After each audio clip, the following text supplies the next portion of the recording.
sequestro, de uma situação que pode ser uma situação de agressão ou uma situação de muita pressão que causa muito medo na gente, é normal que a gente tenha uma defesa, que a gente fique abalado, que a gente fique com medo, né? E que a gente passe a condenar quem fez aquilo com a gente, né? Passe a não ficar do lado de quem nos maltratou, de quem nos abusou, de quem realizou esse sequestro ou essa agressão. A gente fica com raiva e a gente reage de uma outra forma.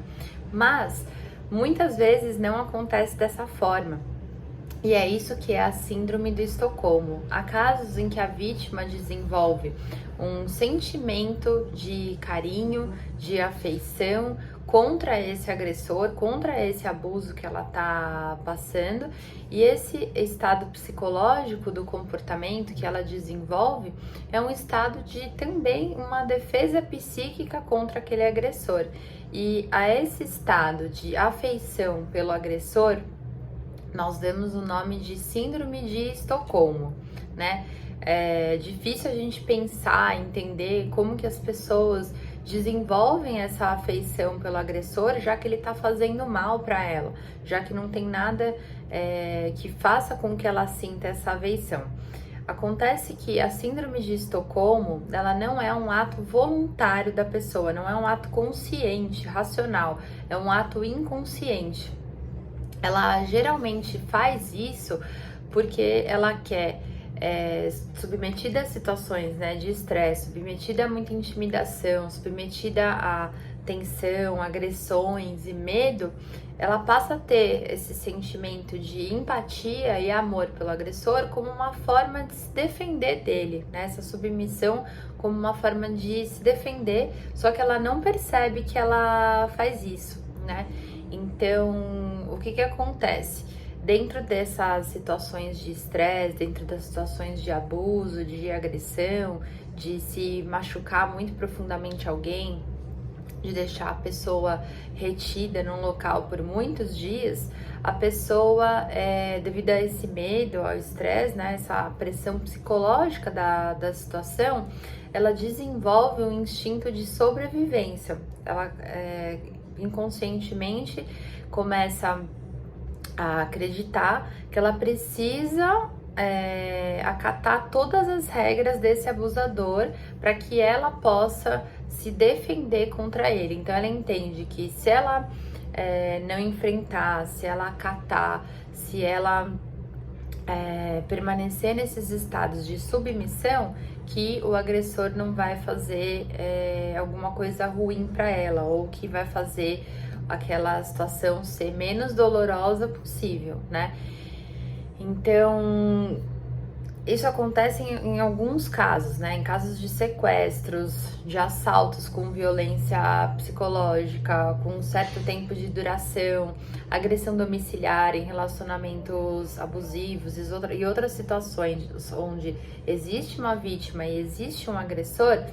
É possível até mesmo que essa vítima se apaixone por esse agressor, né? Porque ela se coloca numa posição de submissão, né?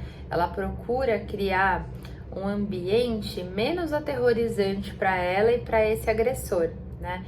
Então, se ela se mantém submissa, amorosa, compreensiva com esse agressor, a crença inicial é que esse agressor vai ter uma compaixão por ela e não vai querer tanto o seu mal, né? Isso pode acontecer com pessoas pelo um ponto de vista psicológico.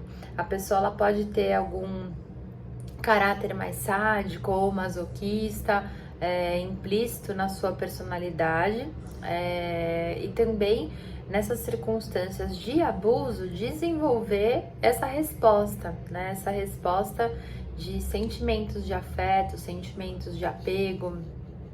Então, algumas pessoas que sofrem esse assédio desenvolvem esse estágio psicológico que pode ser também encontrado em outras situações, né? Não só em assalto, em relacionamentos abusivos, mas como a gente viu, pessoas que se submetem a líderes, pessoas que submetem, por exemplo, escravos, pessoas muitas vezes submetidas a assédio moral no trabalho, acredita que se ela não denunciar esse chefe ou essa supervisora, se ela se manter ali aceitando esses abusos de violência sexual, né, essa relação entre a vítima e o agressor, que isso não vai ser tão prejudicial para ela, né? Se eu acolho aquela agressividade, se eu acolho aquele abuso, eu sinto que aquilo que a pessoa não vai fazer tão mal para mim, né?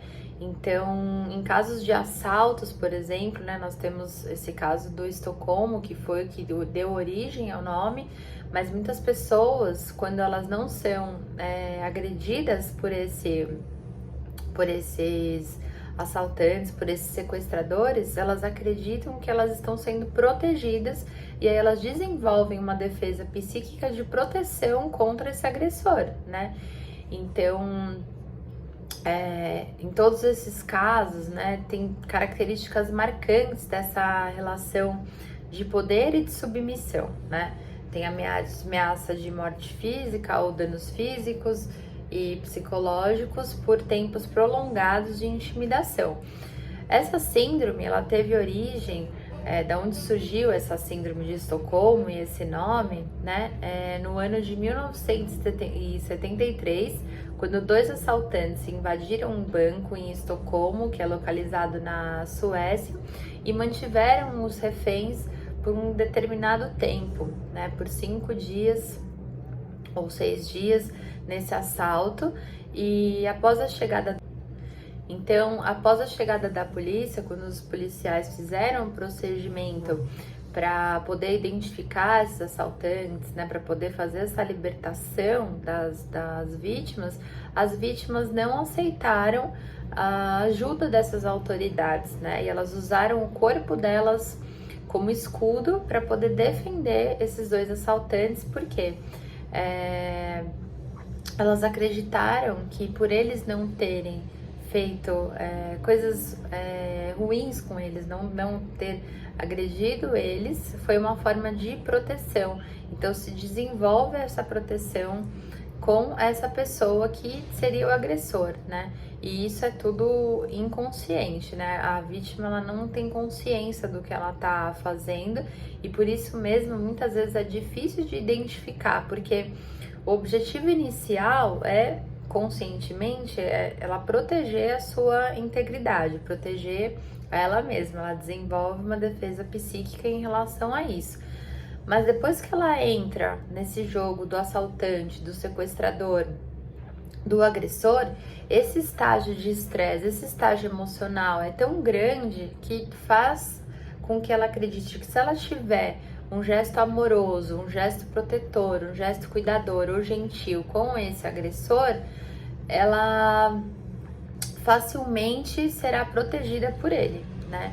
Então, isso é algo que é importante a gente conseguir identificar quando se vem para o consultório, quando se vem a procurar ajuda, como é que essa vítima se sentiu perante esse agressor, né?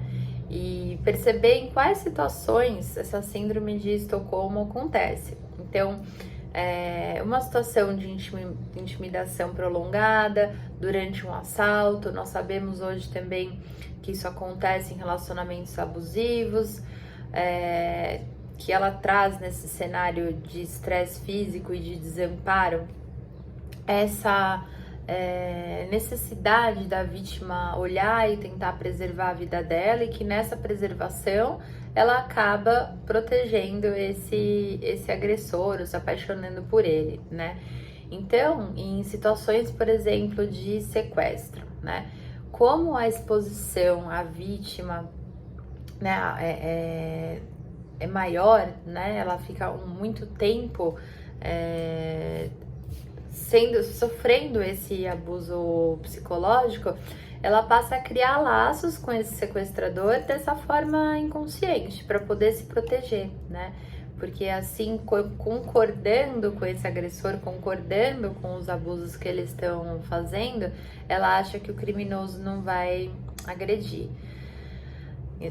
Compreendendo os sentimentos dele, né? Nos relacionamentos abusivos, a gente tem visto a mesma sistemática, né? A mesma dinâmica acontecendo, né? Muitas pessoas que sofrem discussões, que sofrem relacionamentos abusivos, quando questionados pela polícia ou quando ligam para a polícia, principalmente muitas mulheres ligam apenas para dar um susto no marido, né? Mas elas permanecem nessa relação porque é como se fosse uma forma de preservação da vida delas, né? Elas permanecem nessas relações porque esse processo psíquico inconsciente dessa relação vítima e agressor pode ser entendida por uma gama de contextos, né? Então, mulheres que sofrem agressão, por exemplo, pelos cônjuges e muitas vezes não conseguem abandonar esse agressor, né? Ela desenvolve esse transtorno de uma forma inconsciente para autopreservação e por medo, né, por essa pressão psicológica, por esse estresse psicológico, ela acredita que não vai ter meios para sair dessa situação, né? Então ela passa a tentar não desagradar esse agressor, chegando ao ponto de passar por cima das suas próprias vontades, da sua própria vida, dos seus próprios desejos, para poder ter essa empatia com o agressor. Então, geralmente essa vítima é uma vítima dependente emocional, dependente física, ela desenvolve essa dependência emocional de uma forma tão intensa que o agressor passa a ser como se a única pessoa que pudesse protegê-la, né? Tem muitas pessoas que falam, nossa, mas você não entende como ele me ama, como que ele sente por mim, como ele me protege, né? Esse é um discurso bem presente nos relacionamentos abusivos. A pessoa não perceber que aquele relacionamento tá fazendo mal para ela, que aquilo é prejudicial e às vezes o abuso ele é tão sutil que a pessoa sofre essa violência psicológica e acredita que na verdade a pessoa que tá fazendo o abuso é a única pessoa que pode protegê-la, ou que tem outras pessoas em volta que torcem para que ela não fique com essa pessoa e que essas pessoas é que têm problemas e não ela, né? Então a vítima não se reconhece como alguém que está sofrendo esse abuso psicológico, ela nega para ela mesma e ela acredita que se ela tiver paciência, se ela tiver dedicação, essa pessoa vai mudar e vai começar a tratar ela de uma forma melhor, né? Então, outra situação que isso acontece, né? Situação de reféns. O refém, ele estabelece uma forma amigável com esse agressor para se proteger com essa estratégia de sobrevivência e tenta entender que são pessoas que têm esse instinto de proteção, né? E ela tenta entender o que esse agressor tá fazendo com ela. Por que esse agressor tá fazendo isso com ela? Ao invés dela se proteger, né? Ao invés dela estabelecer esses limites dentro dela, ela vai tentar compreender qual que é essa ação desse abusador, né? Então, como eu falei, né? Sobreviventes do campo de concentração, isso pode ter acontecido, escravos e seus senhores, né? Que são pessoas que podem desenvolver essa síndrome do Estocolmo. Aquelas pessoas que são muitas vezes submetidas a sequestros de cárcere privado, pessoas que participam de relacionamentos amorosos que são abusivos, vítimas de abuso sexual na infância, dependentes emocionais, pessoas com violência e assédio moral no trabalho, né? Assédio sexual, inclusive no trabalho, são pessoas que podem vir a desenvolver essa síndrome de Estocolmo, né? A síndrome de Estocolmo, quando a gente pensa o que causa essa síndrome do Estocolmo, por que isso acontece, do ponto de vista psicológico, ela é essa forma de submissão e proteção psíquica, mas é resultado de uma situação de desamparo e submissão extremados, né? Eu coloco o agressor como alguém que vai me defender E isso faz com que eles se aproveitem dessa situação, se aproveitem dessa bondade dessa pessoa, dessa vítima, para bater, para estuprar, para poder abusar da vítima, né? Então, como que eu identifico essa síndrome de Estocolmo? É importante a gente olhar que a maioria das vítimas não reconhecem esse quadro como algo que elas estejam sofrendo, como um estado psicológico, elas não aceitam que isso aconteceu com elas, né? Porque tem essa defesa psíquica inconsciente, então não é consciente as ações que se tomam quando ela tá passando por isso, e por isso ela não consegue trazer isso muitas vezes para a racionalidade, né? Ela não acredita que tudo que aconteceu ali foi um estado inconsciente da mente dela, que a própria mente dela criou como uma autodefesa, né? Então, como que a gente olha para isso? Como que a gente diagnostica e pode ter um olhar para essa síndrome do Estocolmo? Pessoas que apresentam, estudos que analisam pessoas que passam por essas situações, né? Que passam por situações de abuso, de agressividade, de estupro, de assaltos, né? De cárcere privado, são pessoas que vão desenvolver quais sintomas? Principalmente muita ansiedade, irritabilidade, timidez, impulsividade, pode desenvolver transtornos depressivos, pode desenvolver muita confusão mental, né? Não fico consciente daquilo que tá acontecendo comigo, pode causar uma dependência emocional desse aproveitador, né? Pode causar um distúrbio de estresse pós-traumático, que é um distúrbio que hoje não é mais considerado um transtorno de ansiedade, mas o estresse pós-traumático, ele é aquele estresse que a gente observa depois que a vítima passou por situações de muita tensão e ela vai desenvolver esse estresse perante aquela situação de trauma que ela passou, então ela consegue ter acesso a imagens ruins, ela consegue fazer com que essa cena reviva dentro dela várias e várias vezes, né? Então esse é um sintoma importante para a gente observar em vítimas da síndrome de Estocolmo. Problemas com restrição alimentar, problemas com insônia, com sociabilização, né? A pessoa não consegue mais socializar. Então é importante que a gente olhe para isso. Apesar, né, da Organização Mundial de Saúde não constatar a síndrome, né, dentro do DSM-5, né, das estatísticas de transtornos mentais, há inúmeras histórias que caracterizam o mesmo quadro de sintomas, né, desse comportamento, e a dificuldade também no tratamento, né? Porque é importante que no momento que esses sintomas fiquem mais claros, que os profissionais de saúde mental consigam definir melhor essa síndrome e estratégias de enfrentamento, de tratamento, porque muitas vezes isso pode passar camuflado, despercebido, quando a pessoa não fala sobre isso, porque ela não acredita.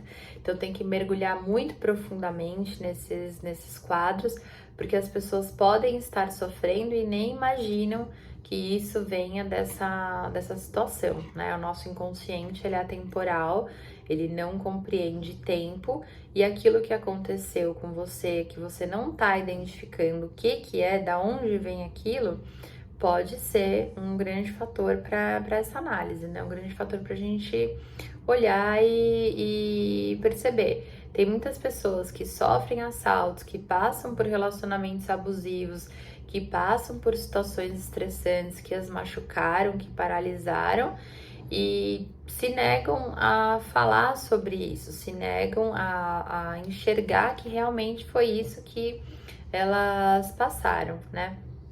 Então, é algo que é muito comum de acontecer, mais comum do que muitas pessoas imaginam que isso aconteça. Aos olhos de muitas pessoas é visto como um absurdo, mas o que é importante entender é essa troca desse afeto, né? Como que a pessoa passa a ter esse afeto porque ela quer se proteger inicialmente, né? Então ela passa a ter esse afeto como uma forma de proteção inconsciente, mas que ela não vai ter consciência disso, né? Então, a ajuda de profissionais, uma rede de apoio, como amigos, como familiares, é muito importante nesse momento. Ouvir a vítima que sofreu desses abusos, desses sequestros, dessas agressões, entender quais são as emoções que vêm à tona quando ela fala sobre isso, como ela se sentiu, como ela se tornou dependente desse abusador, ou que ela foi que ela internalizou isso de uma forma positiva para a vida dela, porque já que ela não morreu, ou que ela não sofreu abusos piores, que ela entenda isso como abusos piores, ela entra nesse processo, né? Então a psicoterapia, ela é uma grande aliada para que a gente possa trabalhar esses sentimentos, para trabalhar essas emoções, trabalhar esse estado psicológico onde a pessoa se encontra traumatizada, né, devido a esses estresses pós-traumáticos, porque o psicoterapeuta ele tem técnicas para lidar com isso que vão direto ao encontro desses sintomas, compreender melhor, né, as motivações e o que muda esse comportamento, né? Então, a síndrome de Estocolmo, por mais que seja uma doença que é bastante contestada, né? Porque existe muita dúvida sobre a sua legitimidade dessa condição, ela traz nos estudos, né, que são apresentados das pessoas que sofreram essas condições, vítimas de abuso com o mesmo contexto, né? Então, as ações são semelhantes, também encontradas, né, em vítimas de abuso sexual, tráfico humano, terror, né? Então, as pessoas desenvolvem os mesmos sintomas e por isso que é importante ficar atento, porque apesar de ser muito contestada, a gente tem sintomas muito semelhantes em pessoas que sofreram das mesmas situações, né? Então, é importante entender que esse afeto, ele se dá por essa situação de medo, por essa situação de estresse, que isso não é consciente na vítima, é inconsciente, e que o instinto de sobrevivência da vítima vai fazer com que ela estabeleça uma relação com esse agressor para que ela possa sobreviver àquela situação, né? Então, como se ela fosse viver com menos terror, né? Como se ela pudesse amenizar essa situação e entendendo que se ela ainda tá bem, né? O que ela entende? Que se ela ainda tá bem, se ela ainda tá viva, é porque o agressor tá protegendo ela de todo o mal que existe, né? Então, esse mecanismo inconsciente é algo que é difícil de identificar, de assumir para a pessoa que sofre, mas que é importante entender essa tensão e esses estados envolvidos para que se trabalhe com a vítima, né, que foi abusada, com a pessoa que sofreu essas agressões, essas crenças também que ela estabeleceu dentro dessa situação que aconteceu e que isso vem gerando muito sofrimento.